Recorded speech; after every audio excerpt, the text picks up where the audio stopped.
पुस्तक ज्ञानी जे जे कोणी, त्यातून गवससी चक्रपाणी. त्या अवघ्या मूर्खांनी शब्दवाद करावा.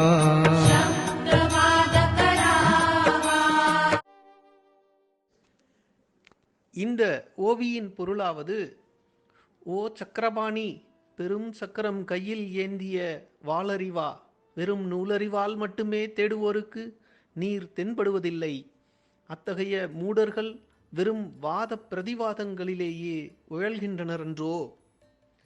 அதாவது, அறிவு என்பது நாலெட்ஜ், ஞானம் என்பது விஸ்டம். இந்த இரண்டின் வேறுபாடு இங்கு மறைமுகமாக சுட்டப்படுகிறது. புத்தகத்தால் அறியப்படுவது அறிவுதானே தவிர ஞானம் அல்ல. ஏனெனில் ஞானம் உணரப்படுவது. எனவே ஞான வடிவான பண்டரிநாதன் உணரப்பட வேண்டியவர் என்பதையே காட்டும் விதமாக என்றும் வெறும் புத்தக அறிவு கொண்டவர்களையே மூடர்கள் என்று தாஸ்கனு மகராஜ் குறிப்பிடுகிறார். ஜெய் சாய்ராம்.